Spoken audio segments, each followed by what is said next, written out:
అనుకూల పరిస్థితులను బట్టి ముందుకు వచ్చి 85 క్రీస్తు దయాళులకు మీకే సృష్టిస్తారు.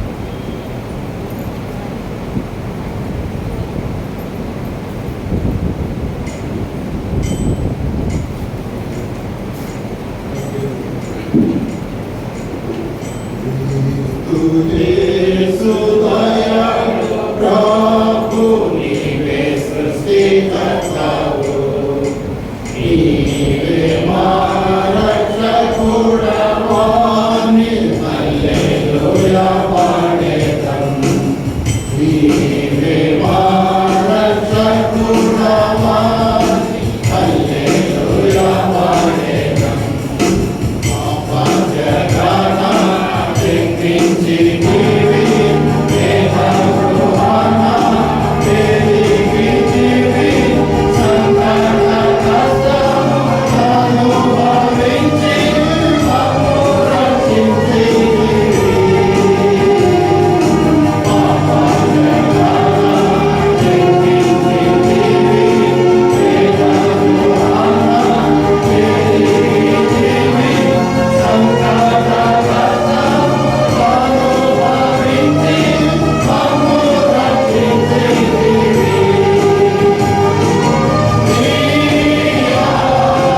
యెహోషువ గ్రంథము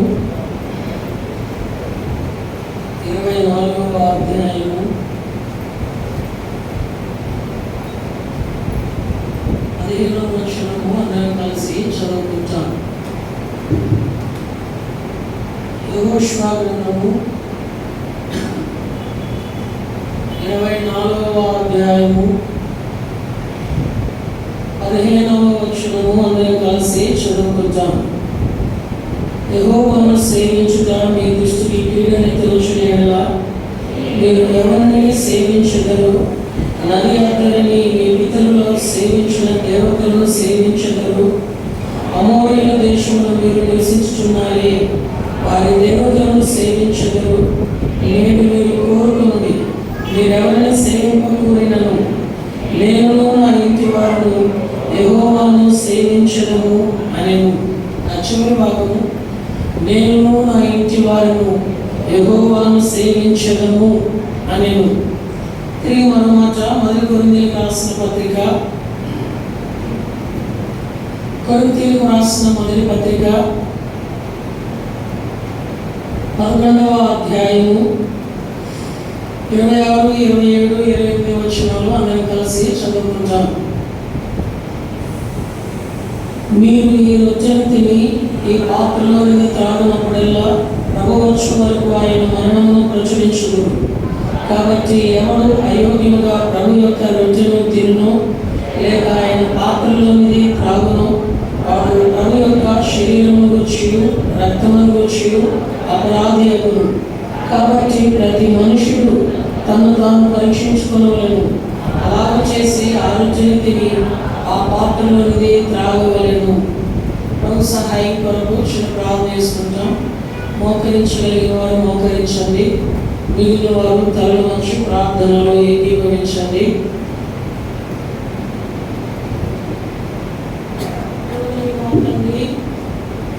యేసు వారి పేరిట స్తోత్రాలు చెల్లిస్తూ ఉన్నాం. ఈ పరిశుద్ధ ప్రభు దినము మీ పరిశుద్ధాలయంలో ఈ ప్రశస్తమైనటువంటి ఆశీర్వచనపు పాత్ర యొక్క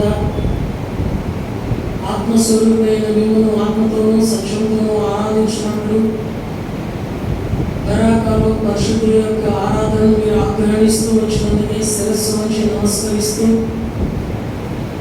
తిరిగి ఆశీర్వచన పాత్ర యొక్కై ప్రేమతో మమ్మల్ని జ్ఞాపకం చేసుకొని వాక్యం యొక్క మొదటి స్నానం చేత యోగ్యమైన విధానంలో పాలు ప్రసాదించి ఏ పర దైవ ఆశీర్వాదము పాత్రలుగాను ఈ దుష్టలోకంలో మీ స్వరక్తం నుంచి కొన్న మీ సొంతైన స్వాచ్ఛలతో కలిసి మా పుత్రుడైన యెహోషువ వంటి ఆత్మ సంబంధమైన ప్రతిష్టతతో వ్యక్తిగతంగా కుటుంబంగా సంఘముగా ఆ దైవ తీర్మానం కలిగి నేను నా ఇంటి వారును యెహోవాను సేవించదము అనే మీ వాక్య సత్యంలో నిర్ణయకాల సమయంలో రహస్య రాకడలో బహుమానం పొందినట్లుగా మీ కార్యము మాలో కార్యాభివృద్ధి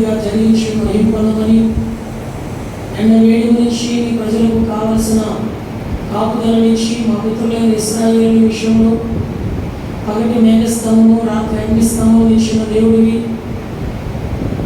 ఆమె వాగ్దానము ఈ దినం కూడా మా పక్షులుగా నెరవేర్చు. అల్పుడమైన నన్ను కూడా కరుణించి నా నోట మీ మాట నుంచి నీ ప్రజలైన వారికి ప్రీతికరమైన సేవ చేయడం సిద్ధపరచమని. వచ్చిన ప్రతి వారి యొక్క అంతరంగపు ఆలోచన ఎరిగిన దేవుడివి. మీకు అప్పగించుకుంటూ మీ చిత్తానుసారంగా ప్రతి అవసరం తీర్చి మీ యెహోవా ఆశీర్వాదము పాత్రలుగా చేయమని విశ్వాసం చేసుకున్న వారి పేరిట హృదయపూర్వకంగా స్తుతులర్పించి ప్రార్థించి వేడుకుంటున్నాం మా తండ్రి, ఆమేన్. యెహోషువ గ్రంథము 24వ అధ్యాయము 15వ వచనం దయచేసి ఎవరైనా చదవండి.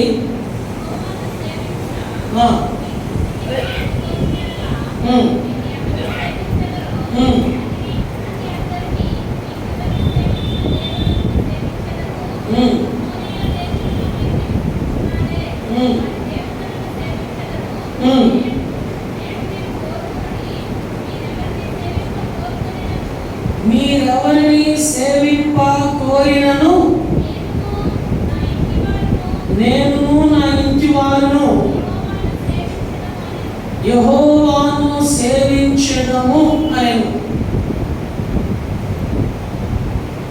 ఈ వాగ్దానము బైబిల్ చరిత్రలో లేక ఈ ప్రతిష్ఠిత బైబిల్లో ఉన్న భక్తులలో ఈ యెహోషువ తప్ప ఎవ్వరూ కూడా చేయలేదు.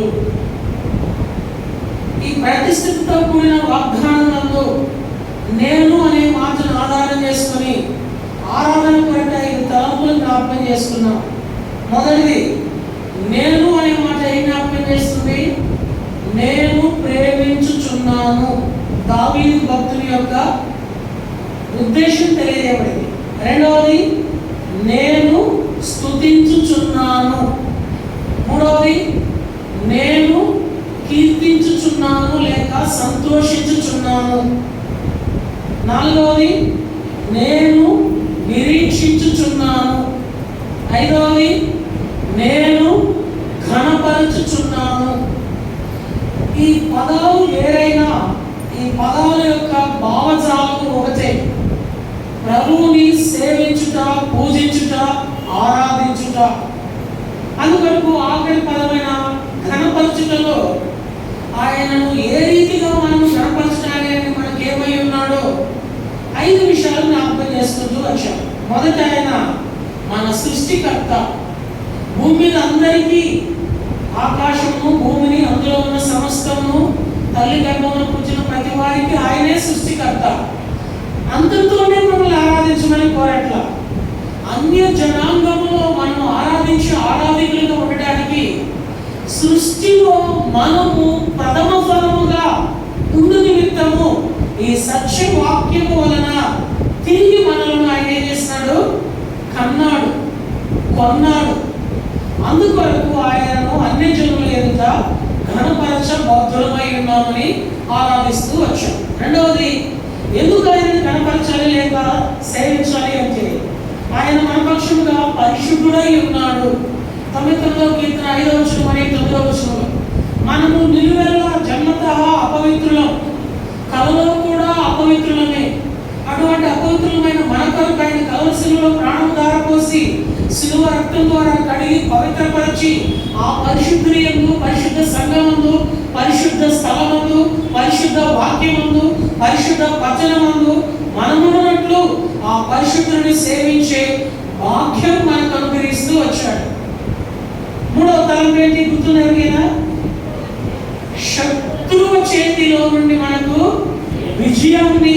మన శత్రువు ఎవరో కాదు, మన శరీరమే మన శత్రువు. ఇంకా 4 సమయంలో కాబట్టి దాటేస్తున్నాం. 4వది గుర్తుందని, మన బాధలోను, మన వ్యాపారంలోను, మన కృంగుదలలోను, మన నిరుత్సాహంలోను, మన భయంలోను, మనకు కలిగిన సమస్త బాధలన్నింటిలో ఆయన మనకు రక్షకుడిగా ఉండి ఆయన ఘనపరిచే ధన్యతలోనికి తీసుకుని వచ్చాడు. ఆఖరి 5వది, ఈయన రాజు అయినాడు కానీ ఈ రాజు అనుదినము ఏ రాజును ఘనపరుస్తున్నాడు? రాజులకు రాజైన మన ప్రభు అయిన దేవుని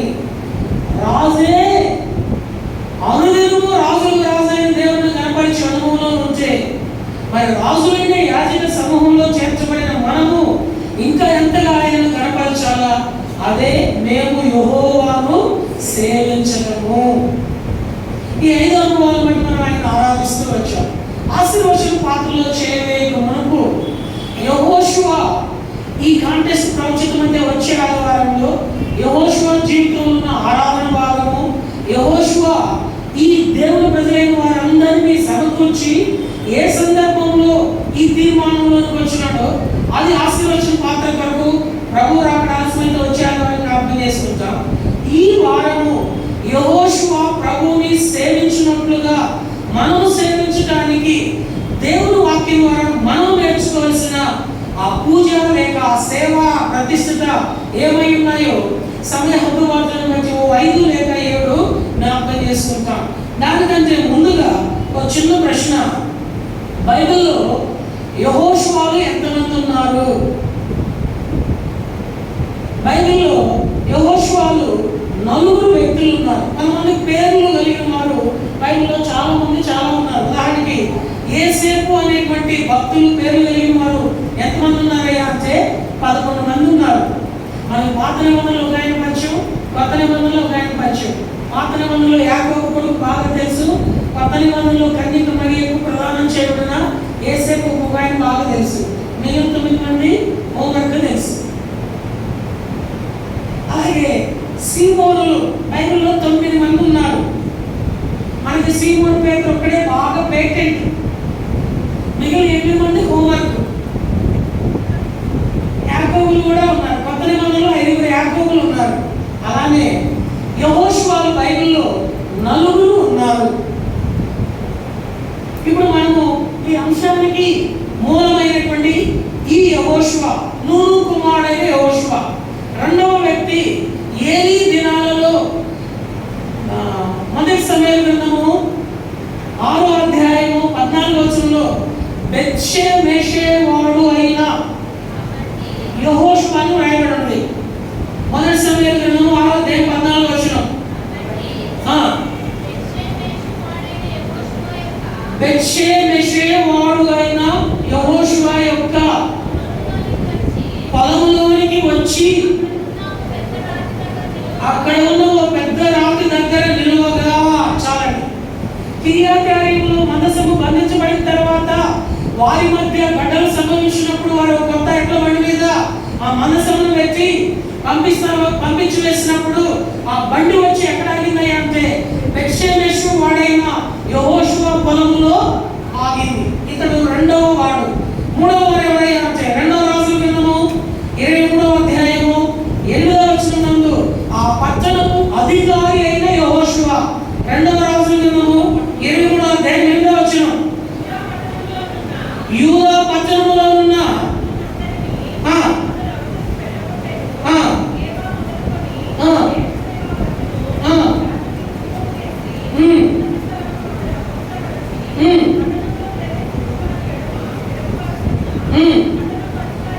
పట్టణపు అధికారి అయిన యెహోషువ. యూదా పట్టణంలో అధికారి ఉన్నాడు. చాలా మంది అధికారులు ఉన్న అధికారులు ఒక అధికారి ఎవరయ్యా అంటే యెహోషువ. ఇతడు 3వ వాడు. 4వ వారు ఎవరయ్యా అంటే జకరియా గ్రంథము 3వ అధ్యాయము 10వ వచనంలో ప్రధాన యాజకుడైన యెహోషువ. జకరియా గ్రంథము 3వ అధ్యాయం 10వ వచనం.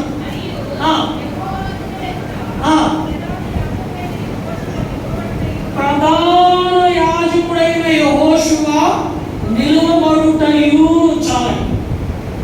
ఇతను 4వ వాడు, ప్రధాన యాజకుడైన యెహోషువ. మొదటి యెహోషువ ఎవరు? నూను కుమారుడైన యెహోషువ. ఈ యెహోషువకి వాళ్ళ తల్లిదండ్రుల పేర్లు ఏమని పేరు పెట్టినారయ్యా అంటే యోవాషు. చూడండి మాట సంఖ్యాకాండము 13వ అధ్యాయము 8వ వచనం. సంఖ్యాకాండము 13వ అధ్యాయము 8వ వచనం. ఎఫ్రాయిము గోత్రమునకు చదువుమా. నూను కుమారుడైన హోషేయ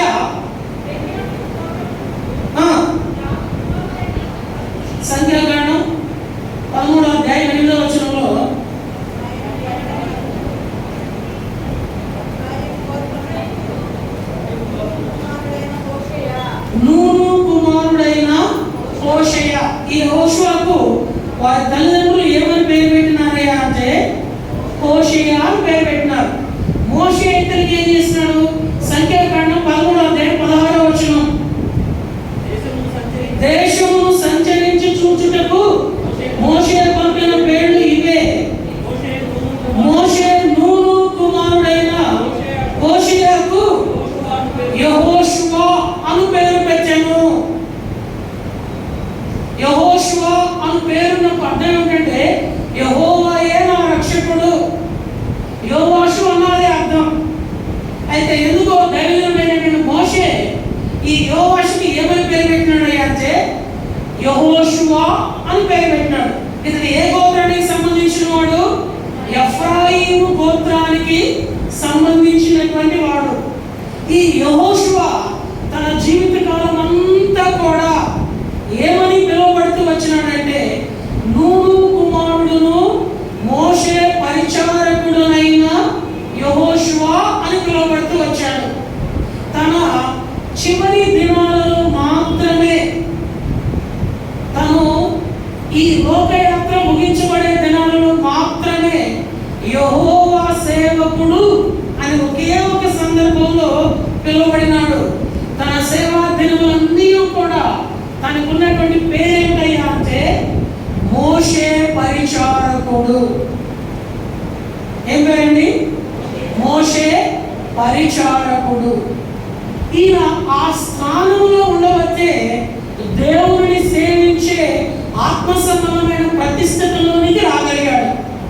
ఎలా రాగలిగినాడు? నేను నా ఇంటి వారును, నేను నా ఇంటి వారును, ఈ స్థానంలోకి నీవు నేను మనం రావాలనేది దైవ సంకల్పం. అది మన పక్షంగా నెరవేర్చబడాలి అంటే యెహోషువ ఏ రీతిగా దేవుణ్ణి సేవించడానికి పరిచర్య చేస్తూ వచ్చాడో ఆ పరిచర్య ధర్మమును మనం కొంచెం జ్ఞాపకం చేసుకున్నట్లయితే ఈ మోషేకి యెహోషువ ఎప్పుడు పరిచయమైనాడు, లేక యెహోషువ ఎప్పుడు మనకి ప్రత్యక్షమవుతాడు అంటే ఐగుప్తు యొక్క 430 సంవత్సరాల దాస్యం నుంచి విమోచించబడిన తరువాత వారు ప్రభువుని స్తుతించిన తరువాత వాగ్దాన భూమికి వెళుతున్న ఆ శుభ సందర్భంలో అమాలేకీయులు ఇశ్రాయేలీయులతో మొట్టమొదట యుద్ధం చేస్తారు. ఇశ్రాయేలీయులు ఐగుప్తులో నుంచి బయటికి వచ్చిన తర్వాత ఇశ్రాయేలీయులతో వైరం కలిగిన వారు ఎవరైనా అంటే మొదట అమాలేకీయులు. ఆ సమయంలో మోషే ఎవరు పిలుస్తాడు యుద్ధం చేయడానికి అంటే యెహోషువ అని పిలుస్తాడు. చూడండి మాట నిర్గమాకాండము 17వ అధ్యాయం 8వ వచనం నుండి 16వ వచనం వరకు.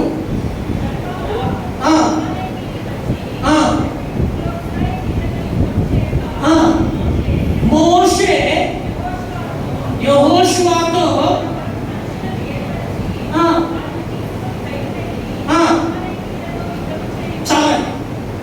యుద్ధ సమయంలో మోషేను వెంబడించుటలో, మోషేకి పరిచారకుడిగా ఉండుటలో యెహోషువ మనకు కనబడతా ఉన్నాడు. ఇది నేను కూడా సంఘమునకు ఆత్మ సంబంధమైన యుద్ధం జరుగుతున్నది. క్రైస్తవ కుటుంబములకు ఆత్మ సంబంధమైన యుద్ధముతో పాటు ఆర్థికపరమైన యుద్ధము, ఆరోగ్యపరమైన యుద్ధము, మానసిక పరమైన యుద్ధము, కుటుంబ జీవన పోరాటానికి సంబంధించిన పలు రకాల యుద్ధాలు సంభవిస్తూ ఉన్నాయి. ఆత్మీయ జీవితంలో కూడా అలాంటి యుద్ధాలు సంభవిస్తూ ఉన్నాయి. ఇటువంటి యుద్ధంలో విజయం పొందాలి అంటే మనము ఎవరిని వెంబడించాలి? అక్కడ మోషేని యెహోషువ వెంబడించినట్లు పరలోకపు యెహోషువ అయిన మన ఆరాధకుడైన యేసుక్రీస్తు వారిని మనము వెంబడించగలిగినట్లయితే విజయము నీ సొంతము. ఇట్టి విజయమును వ్యక్తిగత కుటుంబ జీవితంలో ఎవరైతే స్వతంత్రించుకోగలుగుతారో వారు మాత్రమే యెహోవాను సేవించే ధన్యతలోనికి వారు మాత్రమే కాక వారికి సంబంధించి ఇంటి వారు కూడా రాగలుగుతారు. ఈ దేవుడిని వెంబడించే తనలో వెనుకడుగు వేస్తూ ఉంటే కుటుంబముగా ప్రభువుని సేవించలేము. అది భౌతిక సంబంధమైన ఇచ్చిన కుటుంబము, ఆత్మ సంబంధమైన సంఘం అనే కుటుంబముగా ప్రభువుని సేవించలేము. యుద్ధము జరుగుతున్నప్పుడు యుద్ధంలో ఇంకెవరు లేరు.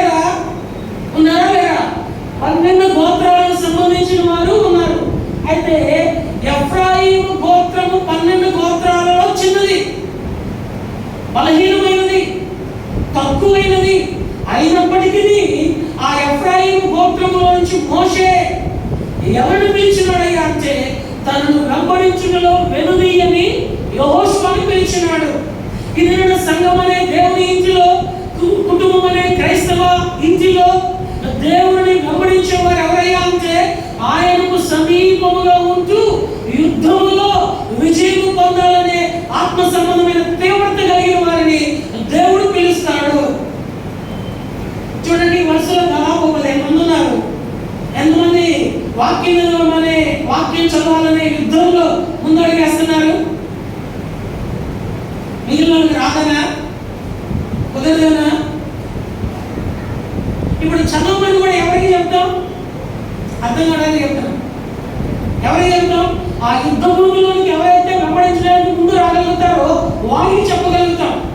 అలాగే ఇప్పుడు అమాలేకులతో యుద్ధం చేయడానికి వెళ్ళే సమయంలో మోషే ఎవరికి అది పురమాయిస్తున్నాడు అంటే యెహోషువకి.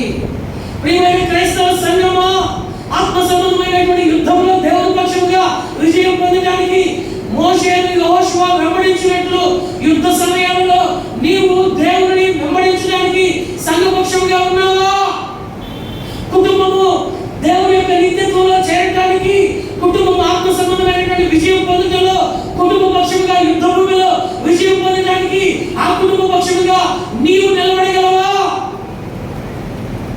ఆయనేమైతే నాకెందుకు, ఆయన ఏమైతే నాకెందుకు, అమ్మా నాన్న ఏమైతే నాకెందుకు, పిల్లలు నాకు ఏమైతే నాకెందుకు, నా భక్తి నేను చాలు అనుకుంటున్నావా? అలాగైతే ఈ ప్రతిష్టతలోనికి నీవు కనబడవు. యెహోషువ యుద్ధ భూమిలో కూడా ఆయనను వెంబడించడానికి, యుద్ధానికి వెళ్తే ఏమవుతుందండి? యుద్ధ భూమిలోకి వెళ్తే ఏమవుతుంది? బతుకుతామో తెలియదు, సస్తామో తెలియదు. సేవకు వస్తే కూడా అంతే, సంఘ విషయంలో కూడా అంతే, క్రైస్తవ కుటుంబంలో కూడా అంతే, పరిశుద్ధంగా ఉండాలన్నా అంతే, ప్రభువును ప్రేమించాలన్నా అంతే, రహస్య రాకడలో పాల్గొని పొందాలన్నా అంతే.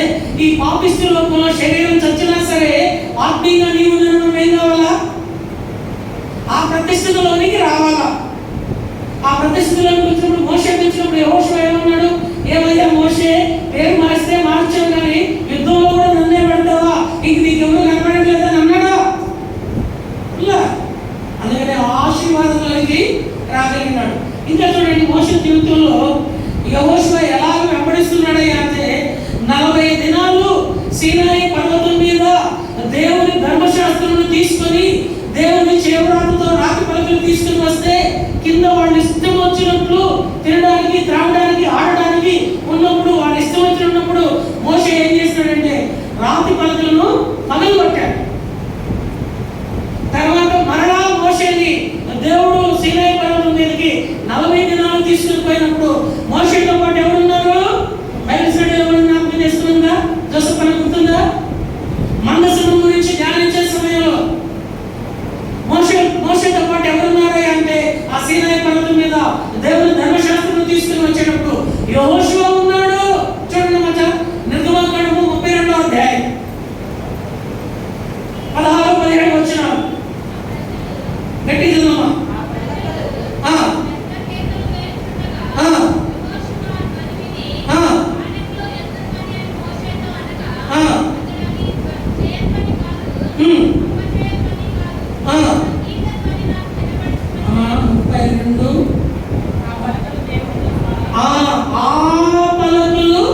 దేవుడు చేసినవి, ఆ పలకల మీద చెక్కబడిన వ్రాత దేవుని చే వ్రాత. ఆ ప్రజలు పెద్ద కేకలు వేయించుండగా యెహోషువ ఆ ధ్వని విని పాళెంలో యుద్ధ ధ్వని అని మోషేతో అనగా, చాలండి, మోషేని వెంబడించడంలో యుద్ధ భూమిలో మాత్రమే కాదు, సీనాయి పర్వతం మీద దేవుని చేవ్రాతైన ధర్మశాస్త్రమును పొందుకొనుటలో కూడా ఈ మోషేని ఎవరు వెంబడిస్తున్నారు? యెహోషువ వెంబడిస్తున్నారు. అందుకని యెహోషువ ఆ ఆత్మ సంబంధమైన అంతస్తులోనికి రాగలిగినాడు. దేవుని చేవ్రాత అయిన ఈ ధర్మశాస్త్రమును పొందుకొనుటలో యెహోషువ మోషేని వెంబడిస్తూ ఉన్నాడు. ఇది నిజమైన దేవుని వాక్యం పొందుకోవడానికి ఎవరు వెంబడిస్తున్నావు? నీవు దైవం నీవు వెంబడిస్తున్నావా? మానవుని నీవని వెంబడిస్తున్నావా? అర్థమయ్యే వాడికి బాగానే అర్థమవుతుంది, అర్థం కాని వాడికి బాగానే అర్థం కాకుండా ఉన్నది. కానీ పరిశుద్ధాత్మ దేవుడు అందరికీ అర్థమయ్యేటట్లు ఎవరిని వెంబడిస్తున్నాం మనం? దేవుని వాక్యం కొరకు, దేవుని సంఘ సత్యం కొరకు, దేవుని యొక్క నిత్య రాజ్యం కొరకు ఏ మనుషుని వెంబడిస్తున్నాం? ఏ మనుషుని వైపు చూస్తున్నాం? ప్రభువైన యేసుక్రీస్తు పరలోకపు యెహోషువగా నీకు నాకు ఉంటే ఆయన వైపు చూస్తున్నామా లేక? ఈ యెహోషువ మోషే యుద్ధ భూమిలో మాత్రమే కాదు, మోషే ధర్మశాస్త్రం పొందుకునే విషయంలో కూడా వెంబడిస్తూ ఉన్నాడు. ఒకనొక సందర్భంలో మోషే కుటుంబంలో అన్నదమ్ములతో అక్కచెల్లెలతో సమస్య వచ్చి పడింది. ఈయన ఒక ఆమెను పెళ్లి చేసుకున్నాడు, కూషి దేశస్తురాలు. పెళ్లి చేసుకోవడానికి వాళ్ళ అన్న వాళ్ళ అక్కాసుడు ఈయనతో యుద్ధం ప్రకటించాడు. వీళ్ళందరూ కుటుంబీకులందరూ మోషే మీద తిరుగుబాటు చేస్తూ ఉంటే యెహోషువ మాత్రం మోషేని వెంబడిస్తూ ఉన్నాడు. చూడండి అన్నమాట, సంఖ్యాకాండం 14వ అధ్యాయం 12వ అధ్యాయం 1వ వచనం. మోషే కూషు దేశస్తురాలైన స్త్రీని పెళ్లి చేసుకుని ఉండెను. కనుక అతడు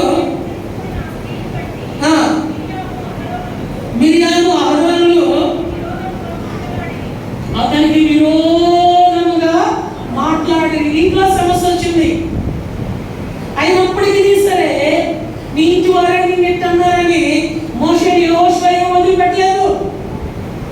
చనిపోయేంత వరకు యెహోషువ గురించి ఏమని రాయబడిందంటే, నూను కుమారుడును మోషే పరిచారకుడునైనా యెహోషువ తన వివాహ వ్యవస్థలో వచ్చిన కలవర పరిస్థితులు కూడా ఇంటి వారందరూ మోషేను అపార్థం చేసుకొని దూషించిన తర్వాత దైవోగ్రతకు గురయ్యి ఈ మోషే యెహోషువ ప్రాయశ్చిత్తం ద్వారా ప్రాధాన్యపడడం ద్వారా స్వస్థత పొందినట్లుగా చూస్తాం. కానీ యెహోషువ మాత్రం మోషేని విమర్శించలేదు. అనువాదమే 16వ అధ్యాయంలో కోరాహు అభిరాము దోతాను వీరు కూడా మోషే మీద ఏం చేస్తారండి? తిరుగుబాటు చేస్తారు. సంఖ్యాకాండం 16వ అధ్యాయంలో తిరుగుబాటు చేసిన సమయంలో కూడా యెహోషువ మోషేను వెంబడించుటలో వెనుదీయలేదు.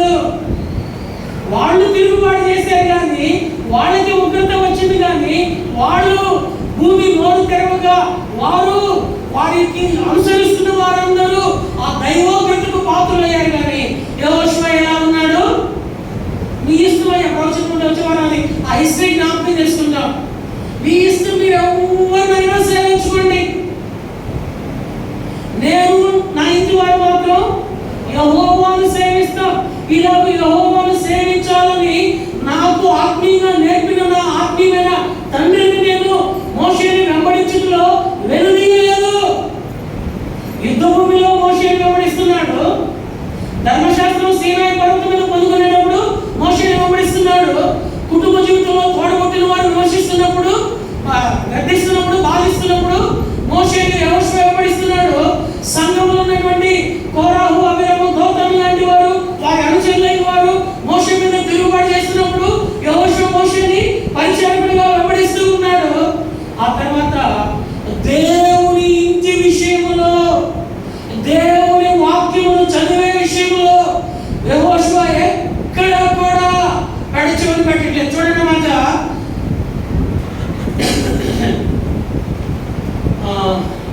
యెహోషువ గ్రంథము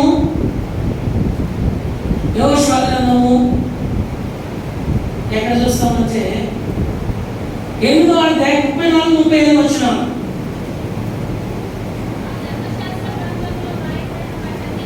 ఆ ధర్మశాస్త్ర గ్రంథంలో వ్రాయబడిన వాటన్నిటిని బట్టి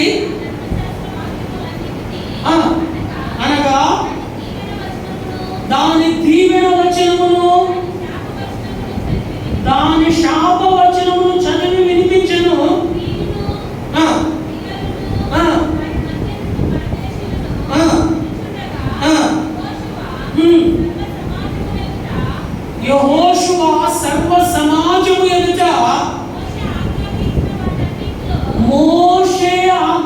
బోధించిన వాటన్నింటిలో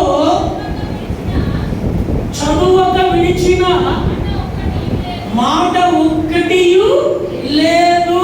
చూడండి, ధర్మశాస్త్రము దేవుని యొద్ద నుంచి పొందుకునేటప్పుడు మోషేతో పాటు ఎవరున్నారండి? యెహోషువ ఉన్నాడు. కానీ బైబిల్లో పదే పదే రాయబడుతున్న మాట ఏంటంటే మోషే ధర్మశాస్త్రం.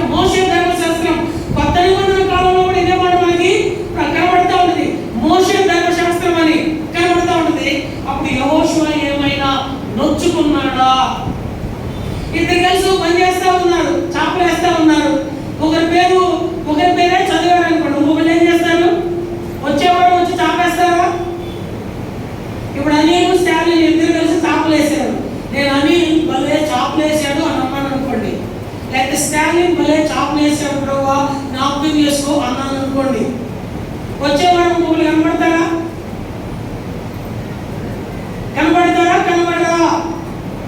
ధర్మశాస్త్రం దేవుని యొక్క నుంచి తీసుకునే సమయంలో మోషేతో పాటు యెహోషువ ఉంటే కనీసం ఒకసారి అయినా యెహోషువ ధర్మశాస్త్రం అని అనాలి కదా. అనలేదని దేవుని మీద ఏమైనా నొచ్చుకున్నాడా? అనలేదని మోషే మీద ఏమైనా సలుగుడు కొలిగాడా? కానీ తను చదివేటప్పుడు ఏమని జ్ఞాపకం చేస్తూ ఉన్నాడయ్యా అంటే మోషే ధర్మశాస్త్రంలో వ్రాయబడిన ఆశీర్వచనమే కానీ శాపవచనమే కానీ చదువుటలో ఒక్కటి కూడా లేదు అనలేదు. అనగా దేవునికి, దేవుని సేవకునికి, దేవుని పరిచర్య ధర్మములకు ఈ దైవజనుడైనటువంటి యెహోషువ ఎంత పరిపూర్ణతతో కూడినటువంటి విధేయతను కలిగి ఉంటున్నాడు. అందును బట్టి ఆయన నుంచి వారు ఏం చేయడానికి వచ్చినారు? యెహోషువను దేవుడిని సేవించే ప్రతిష్ఠితిలోనికి రాగలిగినారు. నాకు చాలా బాధ అనిపిస్తుంది. ఎవరికైనా ఇద్దరికైనా పని చెప్పామనుకో, వాళ్ళిద్దరిలో ఒక్కరి గురించి పొరపాటున పేరు గుర్తురాక రాత్రి చేసి చివరిలో వాళ్ళ పేరు కూడా ఎత్తామనుకో, ముందు నేనేమైనా గుర్తొస్తానులే. ఈ ఫీలింగ్స్ యెహోషువకి ఎందుకు రాలేదు? అందుకని యెహోషువ తన ఇంటి వారు ఎవరిని సేవిస్తున్నారు అంటే యెహోవాను సేవిస్తున్నారు. పొరపాటున మనలాంటి దరిద్ర ఫీలింగ్స్ యెహోషువకి వస్తే ఎవరు సేవించేవారు? మోషేని సేవించేవారు. ఇప్పుడు మోషే సమాధి ఎక్కడుంది? నాకు తెలిసి బైబిల్ చరిత్రలో 2 సమాధులు ప్రపంచంలో ఎవరికి తెలియదు. ఒకటి మోషే సమాధి, 2 యేసుప్రభుని కనిన తల్లి అయిన మరియ సమాధి. ఈ 2 సమాధులు బైబిల్ చరిత్రలో భౌగోళికంగా ఎక్కడున్నాయో ఎవరికి తెలియదు. ఒకవేళ తెలిస్తే యేసుప్రభుని కూడా మర్చిపోయేవాడు జనాలు. దానికి చిన్న ఉదాహరణ, కాకంకోటలో ఉన్న దేవదాసయ్య గారి సమాధి దగ్గరికి వెళ్ళి మట్టి తింటున్నారు. ఆ తర్వాత చిన్నతమ్మి అని ఇక్కడ దగ్గరలో ఊరు ఉంది, కృష్ణా జిల్లాలో పెదవులపల్లి, అక్కడికి వెళ్ళి కూడా చిన్నతమ్మి సమాధి యొక్క మట్టి తింటున్నారు భక్తులు.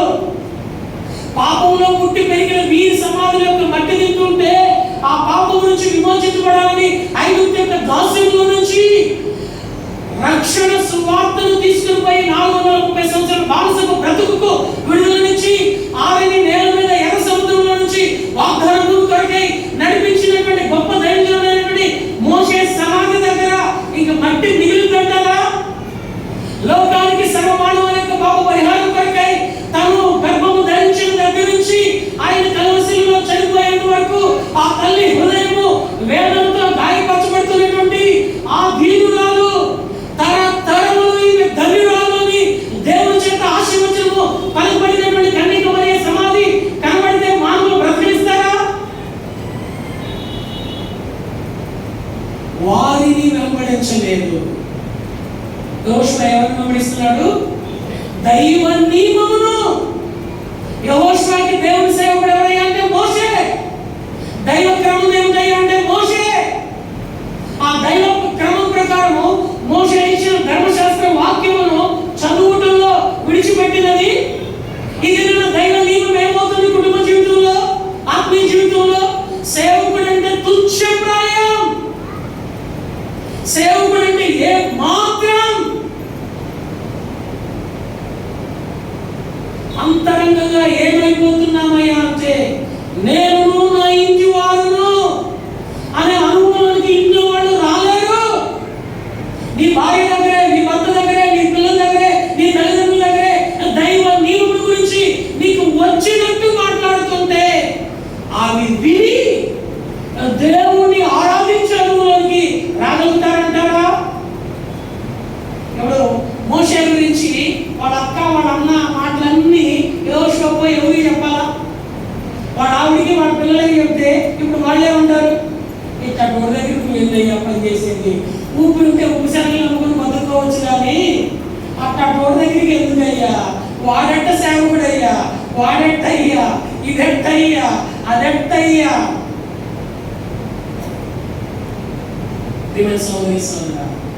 యెహోషువ నేను నా ఇంటి వారు యెహోవాను సేవించదము అని ఆత్మసంబంధమైన అంతస్తులోనికి క్రైస్తవ లోకానికి సాక్షాత్తంగా పలకడానికి మొదటి కారణం ఏంటంటే అతడు మోషే పరిచారకుడు. ఇది నన్ను మనము దేవుని వాక్యాన్ని ఆధారం చేసుకుని దేవుని పరిచారకులుగా ఉండబద్దులం. ఆ దిన మోషే కాలంలో ఏమయ్యా, మీ అక్కే నిన్ను ఎట్లా అంటుంది, మీ అన్నయ్య నిన్ను ఎలా అన్నారు, ఇక నువ్వు చెప్పినప్పుడు నేనేందయ్యా చేసేదని ఆ రోజు పని దుమ్మ కొట్టొచ్చుగా యెహోషువ కొట్టాడా? మనమైతే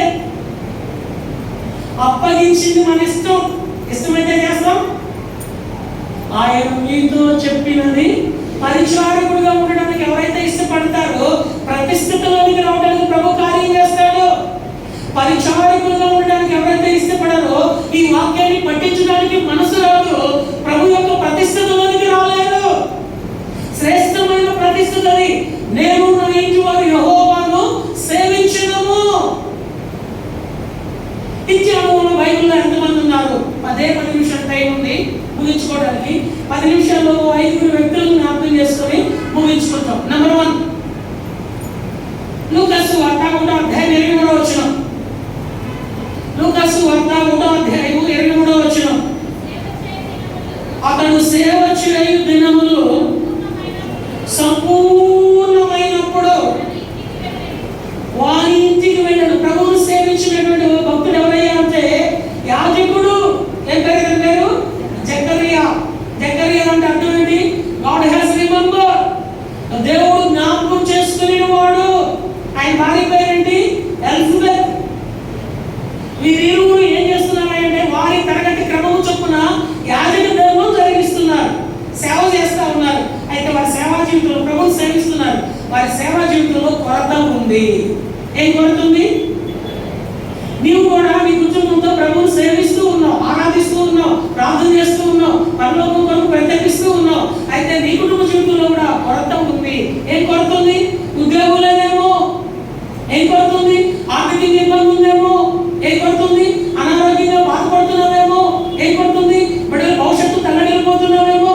ఏం కొరతుంది? ఇల్లు లేదేమో. ఏం కొరతుంది? మానసికంగా నెమ్మది లేదేమో. రకరకాలైన పలు కొరతంతా ఉన్నావు.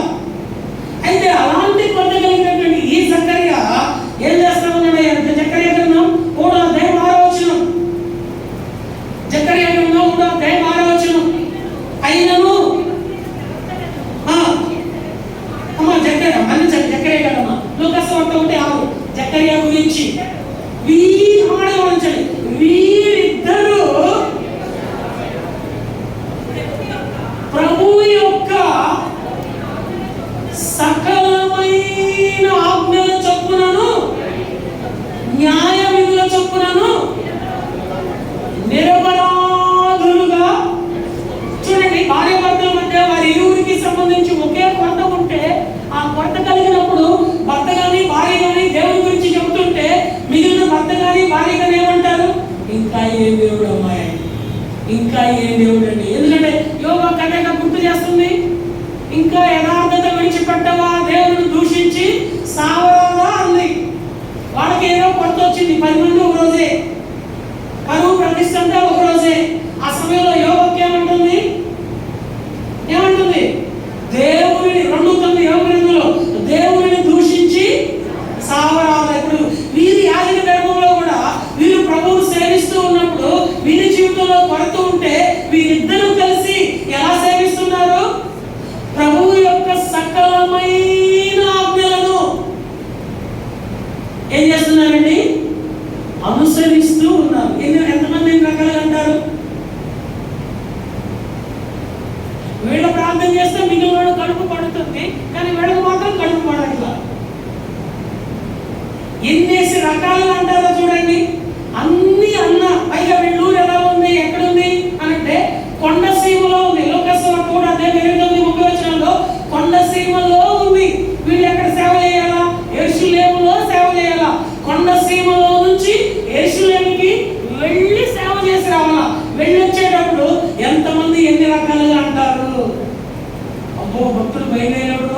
గొడ్రాలైనోడు, గొడ్రాలైంది, రకరకాలుగా ఉంటారు కదా.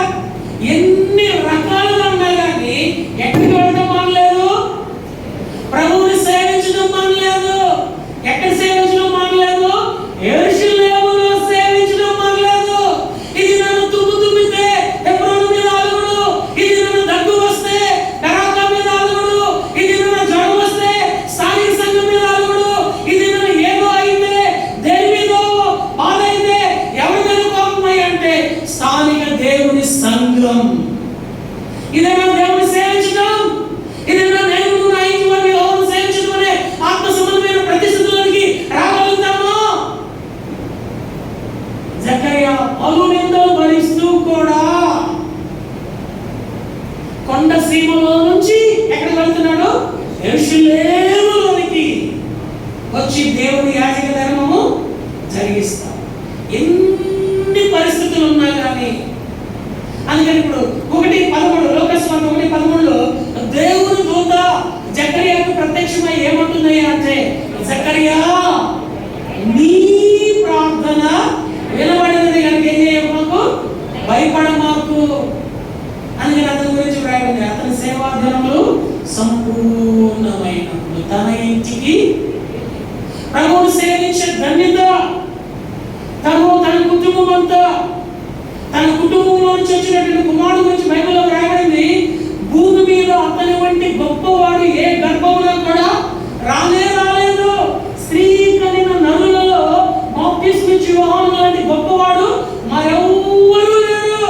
కారణం ఏమిటయ్యా అంటే వారిరువురు కలిసి ప్రభువును సేవించుటలో, దేవుని ధర్మశాస్త్రమును దేవుని వాక్యం అనుసరించుటలో, ఇల్లు దేవుని మందిరానికి దూరమైనా సరే, పరిస్థితులు ప్రతికూలంగా ఉన్నా సరే, యాజక ధర్మం జరిగించడానికి, ఆరాధన బలి అర్పించడానికి ఎక్కడికి వస్తున్నారు అంటే వారి స్థానిక సంఘానికి వస్తున్నారు.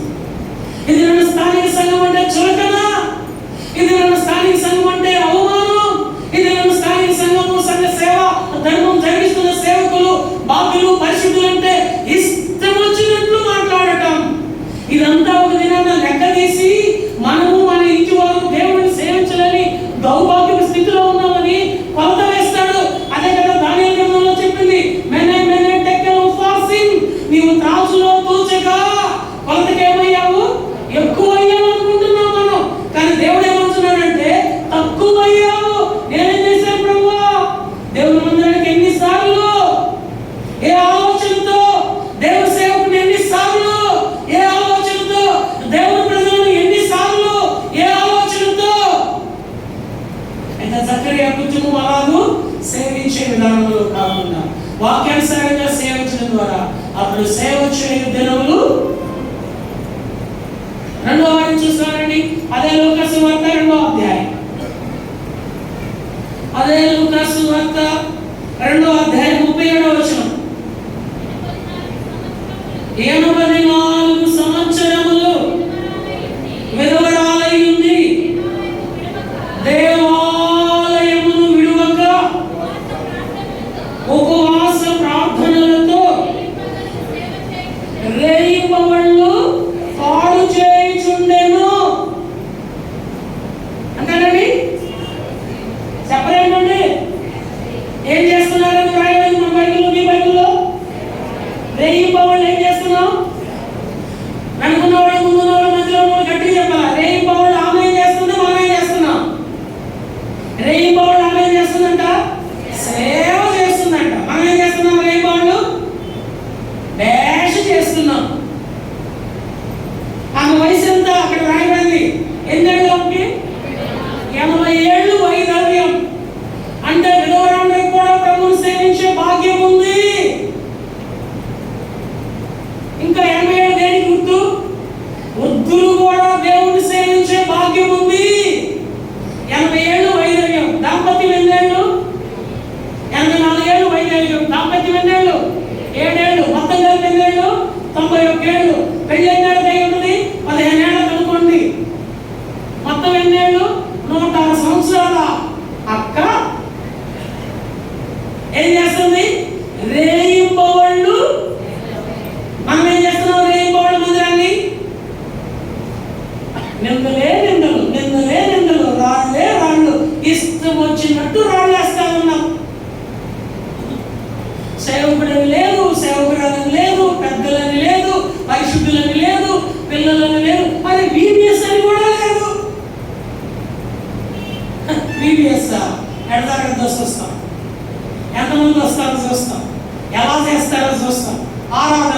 ఎవడు చేస్తాడో చూస్తాం, బల్ల ఎవడు ఉంచుతాడో చూస్తాం, బరాకానా ఎవడు కడతాడో చూస్తాం, ఎప్పుడన్నా ఎట్లా బాగా చూస్తాం. రేయింబవళ్ళు ఆమె సేవ చేస్తుంటే రేయింబవళ్ళు సంఘం మీద, క్రైస్తవ కుటుంబం మీద, దేవుని సేవకుల మీద, దేవుని ప్రజల మీద, దేవుని చేతిలో వాడబడే పాత్రల మీద రాళ్ళేస్తూ ఉంటే పరలోకం ఎలాగూ, ఈ ప్రతిస్థితులకు ఎలా రాగలుగుతాం? ఆమె ఏం చేస్తున్నాయంటే సేవతో పాటు సేవలో ఉన్న ఒక చక్కని లక్షణం చెప్పారు. ఏం చెప్పారు? ప్రార్థన. రేయింబవళ్ళు ఏం చేస్తుందండి అంటే 24/7 ప్రేయర్ అని కాదండి. రాత్రి వీలైతే రాత్రి ప్రార్థన చేస్తుంది, పగలు వీలైతే పగలు ప్రార్థన చేస్తుంది. దీన్ని మనకి ఎలా అన్వయించాడు? డేవిడ్ మర్సన్ గారు ఆల్ నైట్ ప్రేయర్ పెట్టాడు. పగలు ఎలా పెట్టాడు? చైన్ ప్రేయర్ పెట్టాడు. ఆయా సందర్భాల్లో ఏం పెట్టాడు? సంఘ ప్రార్థన పెట్టాడు. ఆయా సమయంలో ఏం పెట్టాడు? ఉపవాస ప్రార్థన పెట్టాడు. మనం చైన్ ప్రేయర్కి వస్తే ఉపవాస ప్రార్థన గ్రాము, ఉపవాస ప్రార్థనకి వస్తే ఆల్ నైట్ ప్రేయర్ గ్రాము, ఆల్ నైట్ ప్రేయర్కి వస్తే సంఘ ప్రార్థన గ్రాము, ఈ 4ంటికి వస్తే ఆరాధనకి రాము. ఒకవేళ పొరపాటు ఆరాధనకి వస్తే మిగిలింటికి 8కి రాము. ఒకవేళ వచ్చామంటే ఎవరు వచ్చారు, ఎందుకు వచ్చారు, ఎలా వచ్చారు, ఎవరి కోసం వచ్చారు, ఎవరు రమ్మంటే వచ్చారు, ఏం చేశారు, వచ్చారు. ఇదేనా సేవ? ఇదేనా ఆరాధన? ఇదేనా ఆశీర్వాదం? దీని ద్వారా నీ నా కుటుంబం ఏమవుతుంది? నీ నా పిల్లలు ఏమవుతున్నారు? నీ నా తల్లిదండ్రులు ఏమవుతున్నారు? నీ నా తోడబుట్టిన వారు ఏమవుతున్నారు? నీ నా వీధిలో వారు ఏమవుతున్నారు? నీ నా ఊరిలో వారు ఏమవుతున్నారు? నీ నా నిలవైన వారు ఏమవుతున్నారు? నీ నా స్నేహితులు ఏమవుతున్నారు? నీ నా ఇరుగు పొరుగు వారు ఏమనుకుంటున్నారు? ఈ గురించి బైబిల్ చరిత్రలో రాయబడింది. రేయింబవళ్ళు ప్రార్థన చేస్తుంది.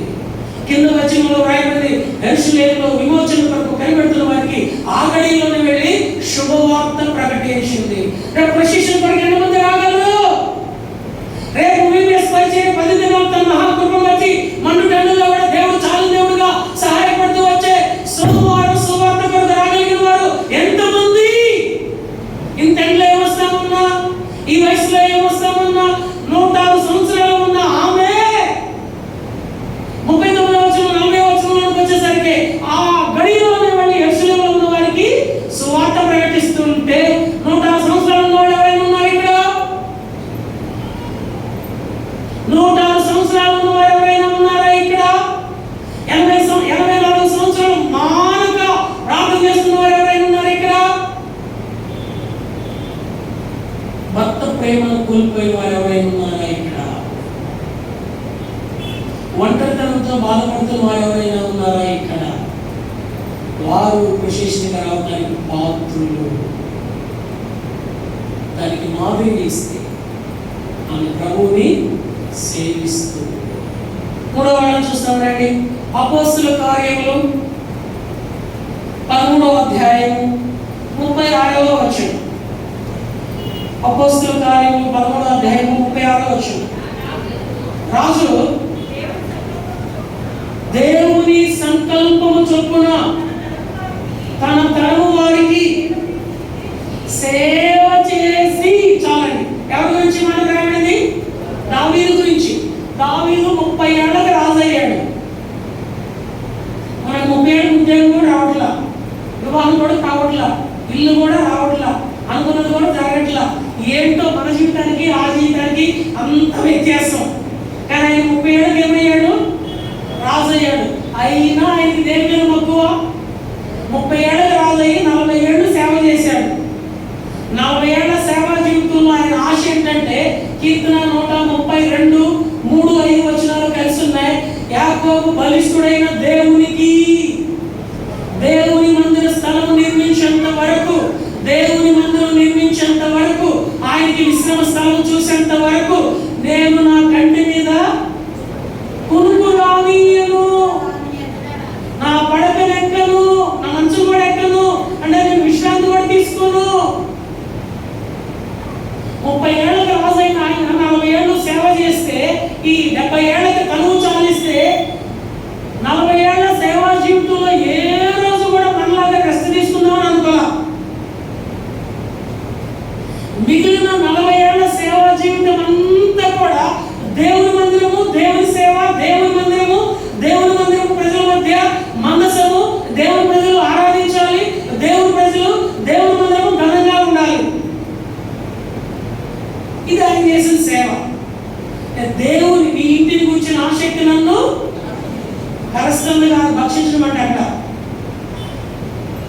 అపేక్ష.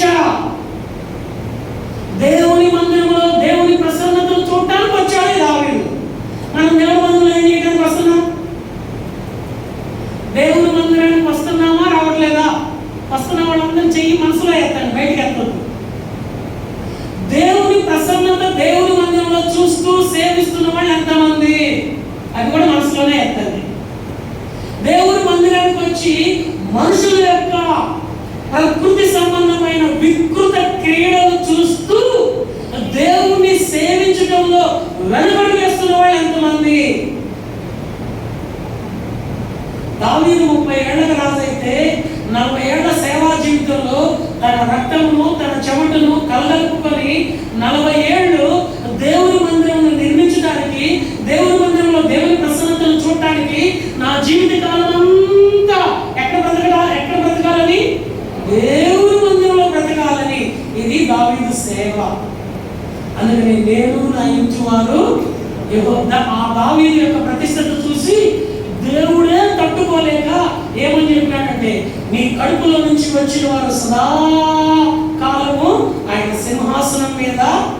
ఇది నేను దేవుని మందిరంలో ఆయన ప్రసన్నతను చూస్తున్నామా? మనుషుల యొక్క ప్రకృతి సంబంధమైన వికృతి క్రియలను చూస్తూ దేవునికి దూరం అవుతున్నామా? ఎవరు సేవిస్తున్నామా? ఇప్పుడు ఎంతమందిని చూసాం? జకర్యాను చూసాం. ఆయన గర్భవాసం చూసిన కుమారుడు ఇలాంటి వాడు, ఇంకా అలాంటి వాడు ఎవరు లేదు. రెండవ ఎవరు చూసాం?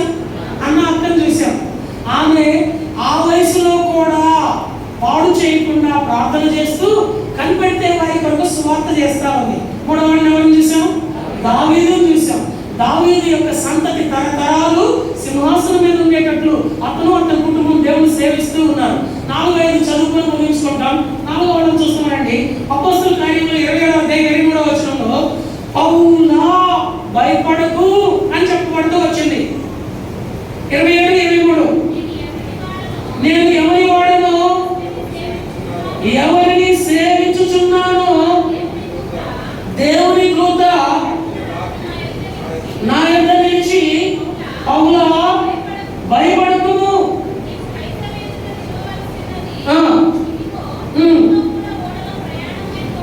నీతో కూడా వాడలో ప్రయాణమైపోతున్న వారందరినీ దేవుడు నీకు అనుగ్రహించున్నాడు. చాలు.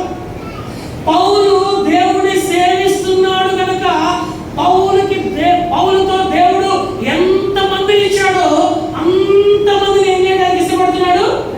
రక్షించడానికి ఇష్టపడుతున్నాడు.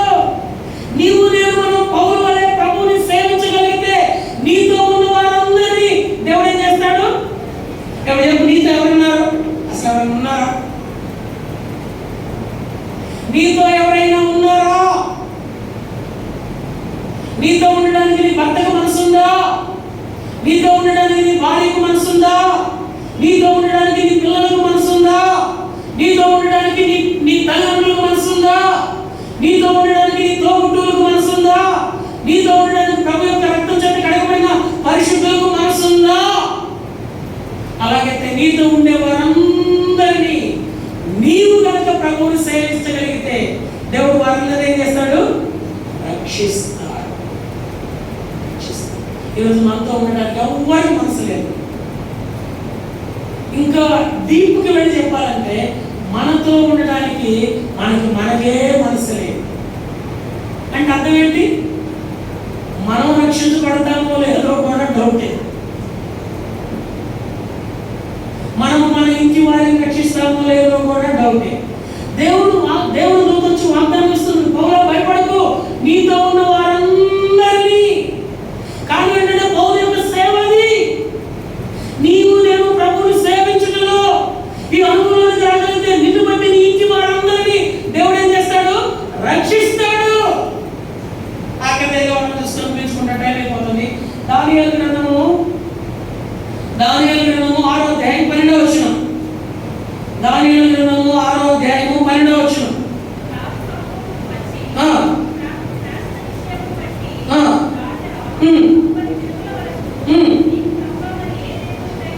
నీకు తప్ప మరి ఏ దేవునికైనాను ఎవడను ప్రార్థన చేయకూడదు.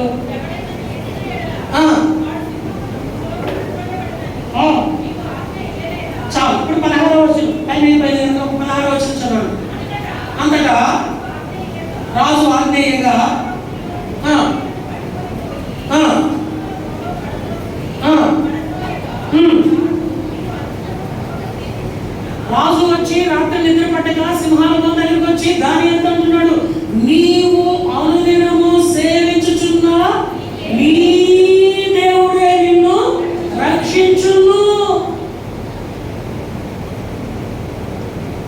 ఈ రక్షణ ఎంతవరకు వచ్చిందయ్యా అంటే అదే దానియేలు గ్రంథం 6:25 వచనంలో మీకు క్షేమము కలుగును గాక అని చెప్పి కిందకు రాస్తూ ఏమని రాయబడిందంటే 127 సంవత్సరాలలో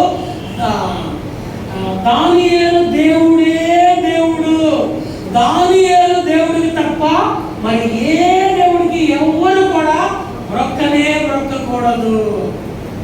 ఒక్కడు ప్రభువుని సేవించడం ద్వారా ప్రభు యొక్క రక్షణ కార్యం, నీవు నీ ఇంటిలో ఒక్కరివి ప్రభువుని సేవించడం ద్వారా ఈ లోక సంబంధమైన అపవాది గర్జించు సింహము వలె నీ మీదకి వస్తున్నా దాని నుండి తప్పించి నీ ద్వారా నీ ఉంటున్న పరిసర ప్రాంతాల్లో నీ దేవుడే దేవుడు అని సాక్ష్యం పడడానికి దేవుడు ఇష్టపడుతున్నాడు.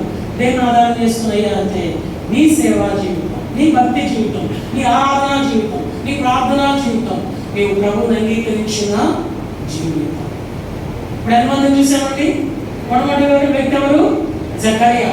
కలిగిన ఆశీర్వాదం ఏంటి? అలాంటి పిల్లలు ఇంక భూమి మీద ఎవరికి కలగలేదు. రెండో వ్యక్తులు ఎవరు?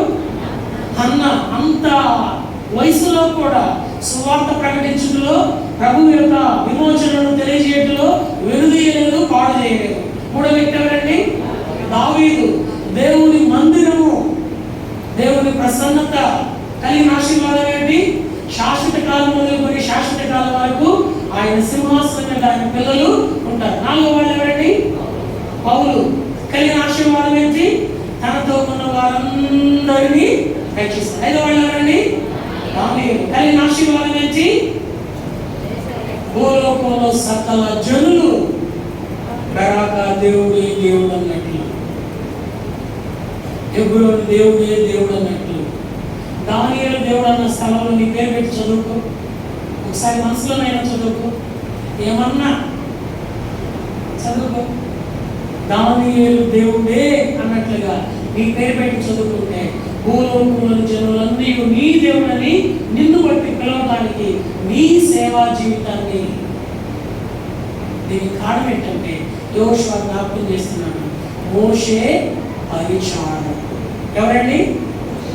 యోషువ ఎవరండి? మోషే పరిచారకుడు. ప్రతికూల పరిస్థితుల్లో కూడా ప్రభు పనిని ప్రభు చిత్తానుసారంగా దైవ నియమం ప్రకారం స్థానిక దేవుడి సేవకులతో కలిసి వాక్యానుసారంగా వెంబడించి చేయగలిగే పరిచారకుడు. పరమందున్న దేవుని ఆశీర్వాదాన్ని అనుభవిస్తూ వారు వారి కుటుంబం ప్రభువుని సేవించినట్లు దేవుడు తన కార్యమును వాక్యానుసారంగా మన పక్షంగా నెరవేర్చినట్లు మనం ఆత్మపరిశీలన చేసుకుని యోగ్యంగా ఆశీర్వచన పాత్రలకు రాబోతున్నాం. మనం ఎలా ఉన్నాం? మోకరించండి. యోగ్యంగా పాత్ర దగ్గర రావచ్చాలి. అటు చూడద్దు, నా కోసమో నీ కోసమో ఎవరి కోసమో కాదు. దేవుడు తన స్వార్థించుకున్న సంఘమై ఉన్నాం. ఆయనకు ఇష్టలై ఉన్న భక్తులకు సంబంధించిన వారందరినీ నిత్యత్వంలో చేర్చడానికే తప్ప ఒక వ్యక్తి కోసం వాక్యం ఇవ్వడానికి నేను తుచ్చమైన వాడిని. ప్రభు పిలుపు మేరకు సంఘానికే. కళ్ళు మూసుకో, అటు చూడకు. కొద్ది నిమిషాలు ఆత్మపరిశీలన చేసుకుంటాం. యోగ్యంగా పాత్రలో చేస్తాం.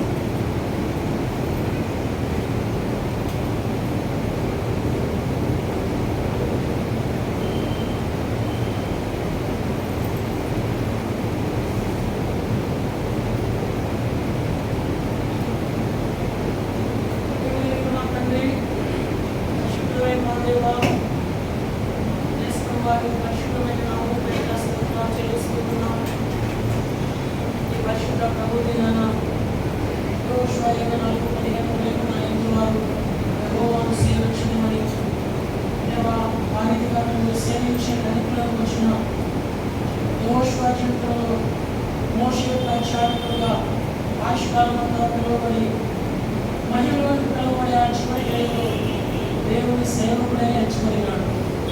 నా జీవితంలో కూడా మీ దైవ నియమం ప్రకారం మిమ్మల్ని వెంబడించే పరిచర్యలు, అనుకూల ప్రతికూల పరిస్థితుల్లో మీ పరిచర్య చేయదు యెహోషువ వంటి ఆత్మ సంబంధమైనటువంటి తీవ్రత అపేక్ష నాకు ప్రసాదించి యోగ్యమైన విధానంలో నీవు మాకు ఇచ్చిన వ్యక్తిగత కుటుంబ సంఘ సేవా జీవితంలో ఆ ప్రతిష్ఠలోకి రాగలిగినట్లు జకరియా వంటి ఆత్మీయ జీవితం, అన్నా వంటి ఆత్మీయ జీవితం, దావీదు వంటి సేవా జీవితం, పౌలు లాంటి సేవా జీవితం, షడ్రకు మెషకు అబెద్నెగో దానియేలు లాంటి సేవించే ఆత్మీయ అనుభవం మా జీవితాన్ని అన్వయింపజేసి ఎక్కడ లోపం కలిగినామో క్షమించి కనికరించి సరిదిద్ది సమకూర్చి యోగ్యమైన విధానంలో పాత్రలో చేయగలను సిద్ధపరచండి. మీరు ఇద్దరి వల్ల రక్త ప్రోక్షణ తెచ్చుకున్నాను విశ్వాసంతో యేసుక్రీస్తు వారి పేరిట హృదయపూర్వకంగా స్తుతులను గురించి ప్రార్థించి వేడుకుంటున్నాము తండ్రి. ఆమేన్. అలాగే ప్రార్థనలో ఉండండి. ప్రభువైన యేసు తను అప్పగించబడినటువంటి రాత్రులు చెల్లించి దాన్ని గురించి మీ కొరకే విలువబడిన నా శరీరము నన్ను జ్ఞాపకం చేసుకుని మీరు దేనిని చేయలేని చెప్తున్నాం. ఆక్రందించే బ్రదర్స్ రండి, ఆక్రందించే బ్రదర్స్ రండి.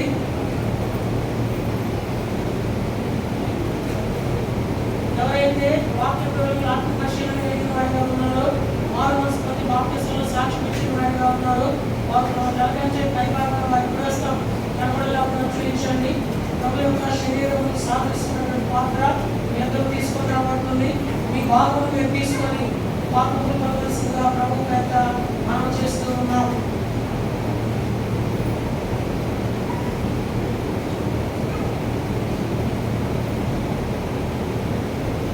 మీ తలకంచే పై భాగంలో మీ పురస్తం చూడండి. ముక్క విరిచి తీసుకోండి. మీ కొరకే, నా కొరకే, మన కొరకే విడవబడిన యేసుప్రభువు యొక్క శరీరానికి గుర్తుగా రొట్టె ముక్క విరిచి తీసుకోండి.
చూడకండి, ఇది ఆశీర్వచనం పాత్ర గంభీరమైన శ్రేష్టమైన సమయం.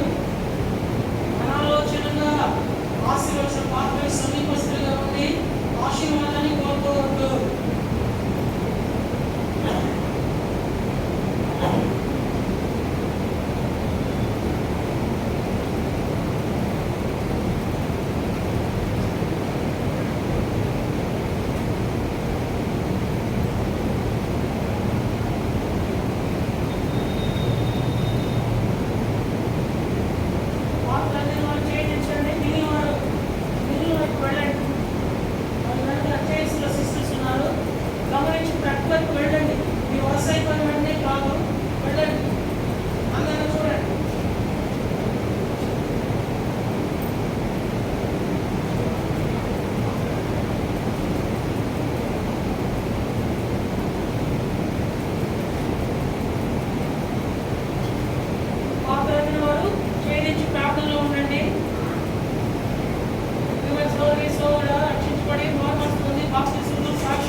ఆశీర్వాదాన్ని పోగొట్టుకుంటూ నీటి వారందరూ దేవుడు కలిగిన నిత్య సంకల్పములకు దూరం అవుతావు.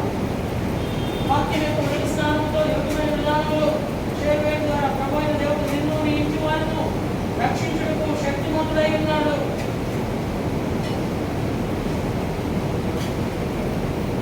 ఆ ప్రకారమే భోజనమైనటువంటి పాపం ఎత్తుకొని ఇది నా రక్తము అనేకుల పాప క్షమాపణ కొరకే చిందించవచ్చున నిబంధన రక్తము నన్ను జ్ఞాపకం చేసుకుని దీనిని చేయడం చెప్తుంది. ఎవరైతే తన యొక్క శరీరాన్ని సాధిస్తున్న మాటలో చేస్తూ వచ్చాడో తిరిగి వారు తన తల్లిదండ్రుల పై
ప్రభుత్వంలో సాధిస్తున్న పాత్ర అనే వారు ఛేదించి ప్రార్థనలో ఉండండి.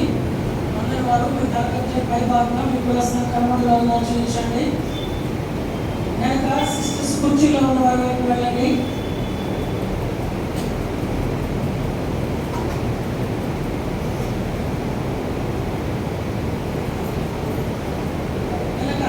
పూర్తి లైన్ కనుక సిస్టర్స్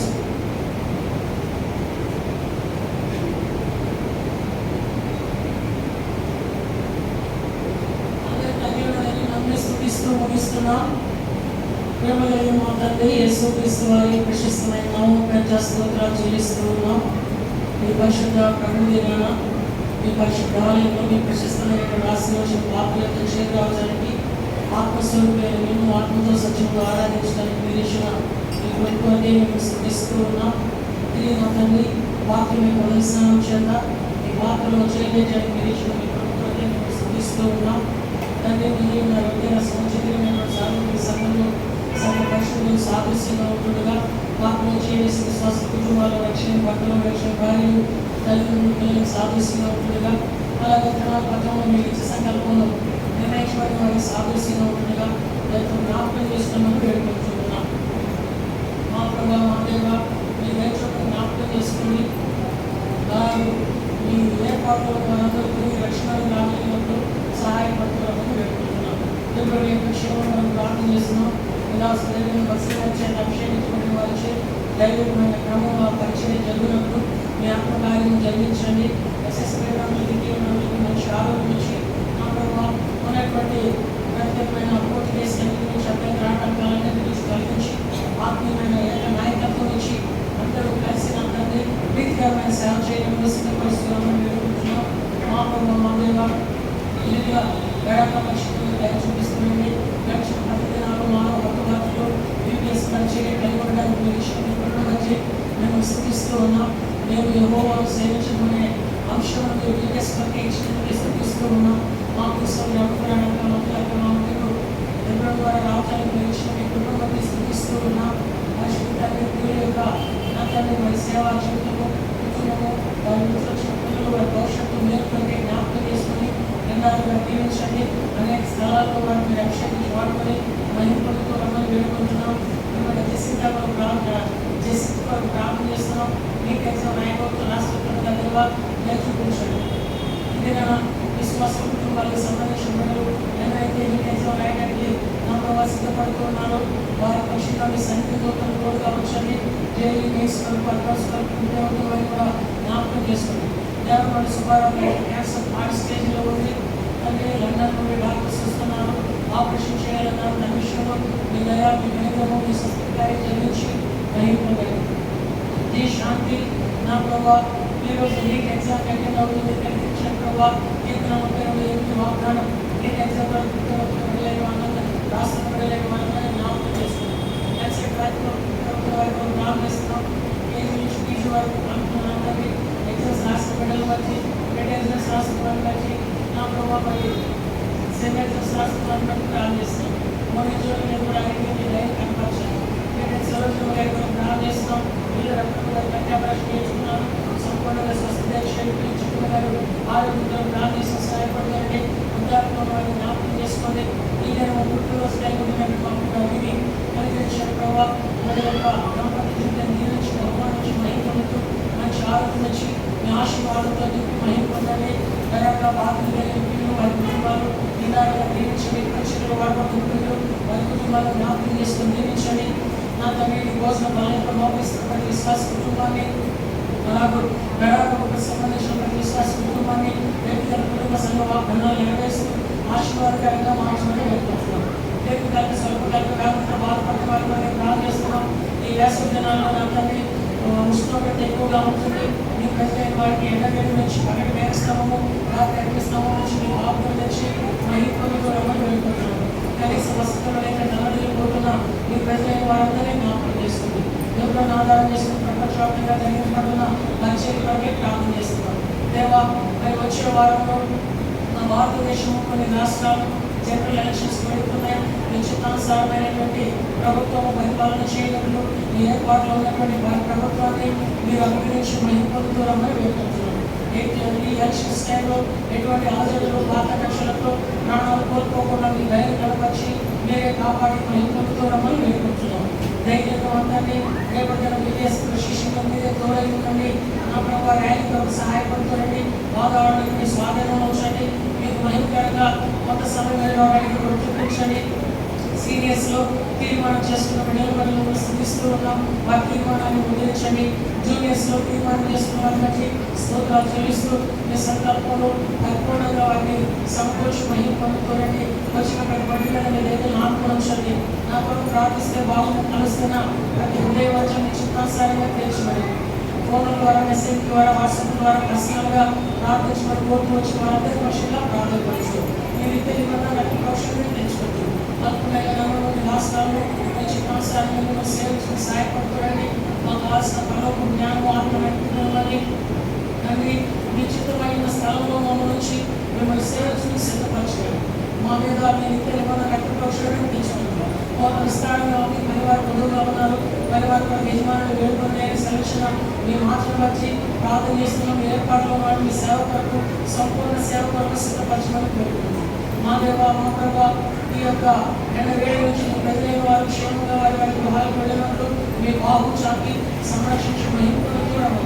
యేసు వారి పేరిట హృదయపూర్వకంగా స్తుతులు అర్పించి ప్రార్థించి వేడుకుంటున్నాం మా తండ్రి, ఆమేన్.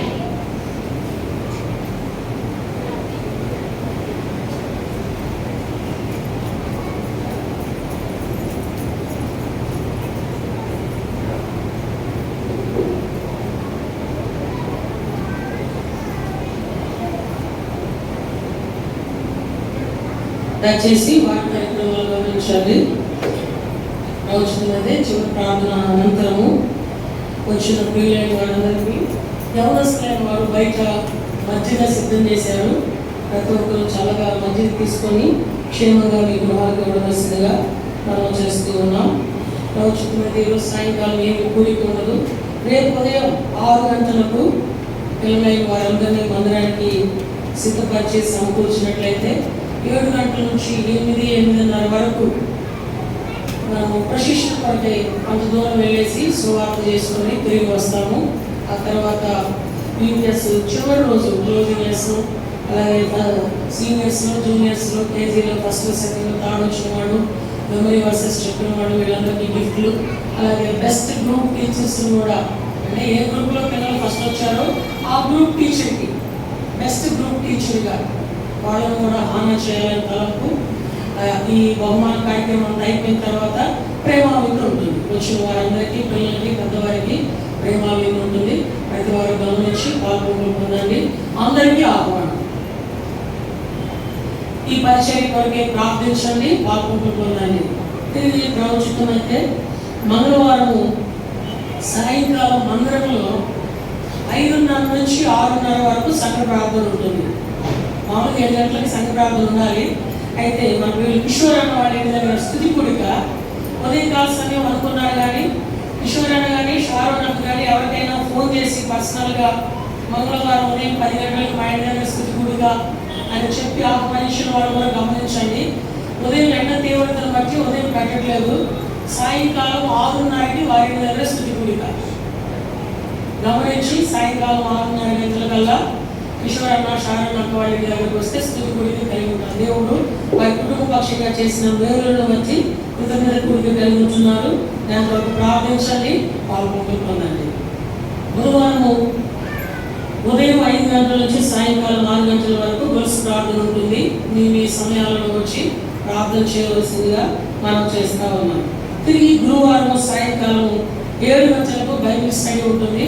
అదే సమయంలో VBS పరిచర్య దేవుడు కృపను బట్టి జరగడానికి సహాయపడుతూ మరి దేవుడు చేసిన సహాయం కొరకు కృతజ్ఞత కూడిక కలిగి ఉంటాం. గురువారం బైబిల్ స్టడీ రోజు కృతజ్ఞత కూడిక కలిగి ఉంటాం. శుక్రవారం సాయంకాలం సిస్టర్స్ మీటింగ్ ఉండదు. సెకండ్ ఫ్రైడే కనుక ఆల్ నైట్ ప్రేయర్ అవుతుంది 9:30 గంటలకు. శుక్రవారం రాత్రి 9:30 గంటలకు ఆల్ నైట్ ప్రేయర్ ఉంటుంది. గమనించి ఆ రీతిగా పాల్గొనలు పొందవలసిందిగా మనం చేస్తాము. శనివారము ఏ కార్యక్రమము ఉండదు. రౌచితమైతే వచ్చే ఆదివారం ఉదయం 9 గంటలకు యథావిధిగా దైవారాధన బరాకాలు కలిగి ఉంటాం. ఎవరి యొక్క క్షేమం కొరకు ప్రార్థన చేయండి. గరాక క్షేమం కొరకు ప్రార్థన చేయండి. ఈ 10 దినాలు మన మధ్య యూఎస్ పరిచర్య కొరకే రాగలిగిన మీ సహోదరులు అనంతరాణక్క, మంజులక్క, వారి యొక్క సేవా పరిచర్య, కుటుంబం, వారు విడిచి వచ్చిన సంఘాలు క్షేమం కొరకు మీ అనుదిన ప్రార్థనలో ప్రార్థన చేయండి. కొంతమంది ఎవరి బిడ్డలు చక్కగా సింగింగ్లో, యాక్షన్ సాంగ్స్లో సహాయపడుతూ వచ్చినారు. భవిష్యత్తు ప్రభుకి పనికొచ్చే పాత్రలుగా దేవుడు వారిని ఉంచినట్లు వారి కొరకు కూడా ప్రార్థన చేయండి. ఈ పరిచర్య కొరకై కనబడని విభాగాల్లో వారి వంతు వారు నమ్మకంగా ప్రయాసపడుతూ ప్రతి ఒక్కరూ కలిసి పరిచర్య చేశారు. వారందరిని బట్టి ప్రభువు నామమున హృదయపూర్వకంగా కృతజ్ఞతలు తెలియజేస్తూ ఉన్నాం. పేరు పేరున చెప్పాలి అంటే సమయం దాదాపు గంట పడుతుంది. అందుకని నేనైతే మర్చిపోవచ్చు, కానీ దేవుడు అన్యాయస్తుడు కాదు. మీరు కనబడిన విభాగాల్లో పనిచేసిన ప్రార్థించిన మీ ప్రయాసంతా యెహోవా కనుదృష్టికి మరుగైనది ఏమీ కాదు.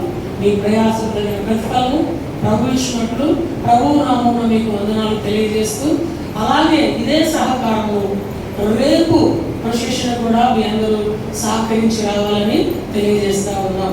తర్వాత తిరిగి మనం పునర్నిర్మాణం కొరకు ప్రార్థన చేయండి. అలాగే యూపీఎస్లో తీర్మానం చేసుకున్న పిల్లలు సంఘానికి నార్మల్గా స్థిరపరచబడినట్లు ప్రార్థన చేయండి. దూర ప్రాంతం నుంచి వచ్చిన వారికి ఏదైనా భోజనం సిద్ధపరచమైనది, అటు వారు కూడా భోజన సమావేశంలో పాల్గొనండి. బయట వచ్చిన వారందరికీ యవనస్తులు ప్రేమతో మధ్యని సిద్ధపరిచారు. ఆ మధ్యని కూడా తీసుకుని వెళ్ళండి. ఈ సమయంలో అందరం లేచి నిలబడి ఒక పాట పాడుకుంటూ మన భాగములు ప్రభు ఇంటికి సమర్పించుకుంటాము.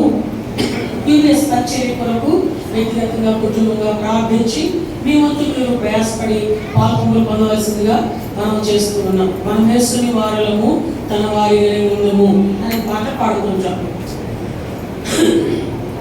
బ్రదర్స్ రండి, మనం యేసుని వారులము తన వారి ఉందము. 512 మనం యేసుని వారులము తన వారి పాఠశాల పుస్తకాలు 506.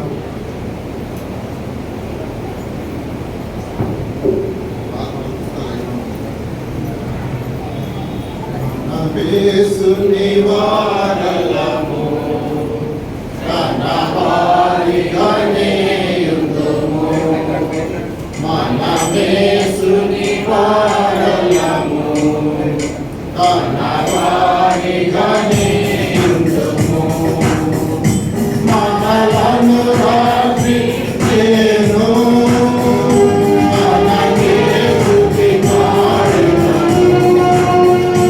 మనలను రక్షించెను, మనకే స్తుతి పాడెదము. మన యేసుని వారలము తన వారిగా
బ్రదర్స్ అందరూ పొద్దున్నే రండి.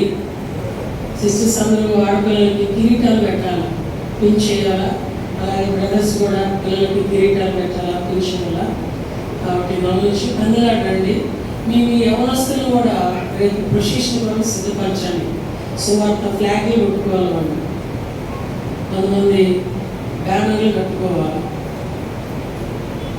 ఆ తర్వాత ప్రేమ విందుంది, దాని వరకు సర్వింగ్లో సహాయపడాలి. ప్రభువుని సేవించడం అంటే ఫుల్ టైం సేవకు సమర్పించుకొని రావడం మాత్రమే కాదు.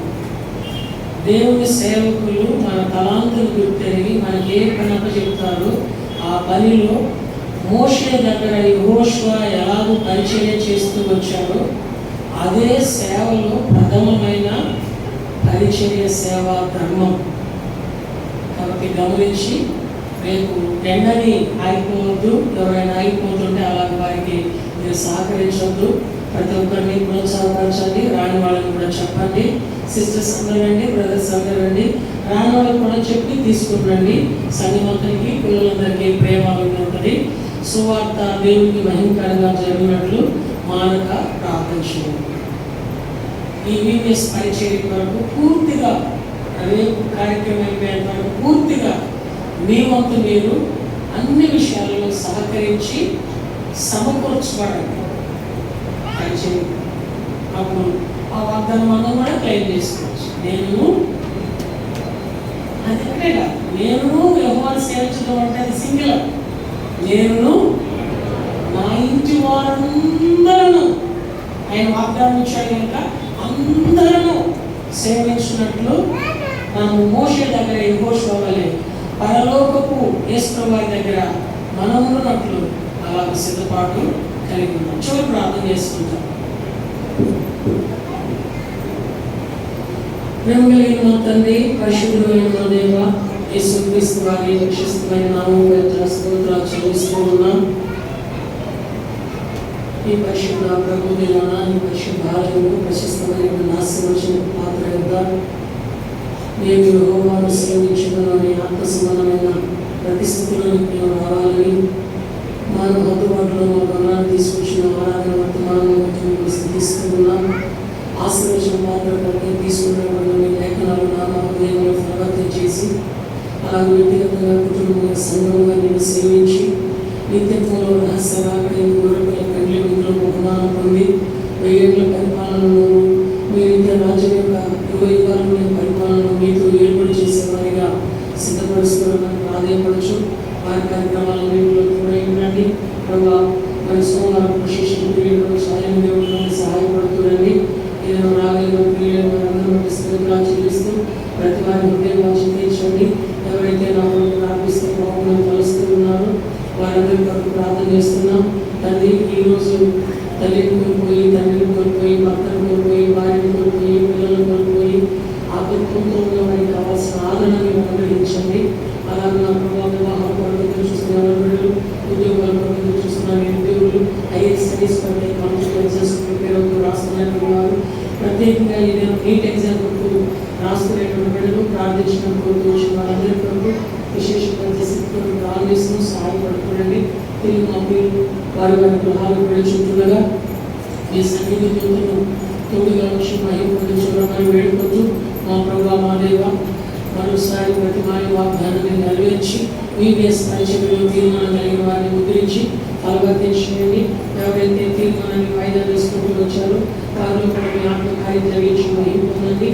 దేవ మరొక క్షేమాభివృద్ధి దయచేయండి. అనుమాన సంఘాలు సేవలు సంస్థల పరిషత్తులు క్షేమం అనుకరిస్తూ మీ యొక్క నెమ్మది సమాధానం ఆరోగ్యం ఆశీర్వాదం దయచేయండి. విశ్వాసం చేసుకున్న వారి పేరిట హృదయపూర్వకంగా స్థితులు అర్పించి ప్రార్థించి వేడుకుంటున్నాను మా తండ్రి, ఆమేన్.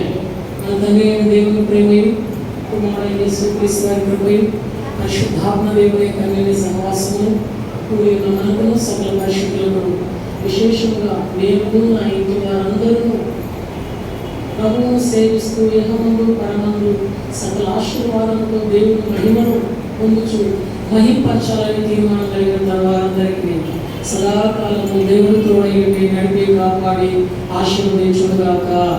ఆమేన్.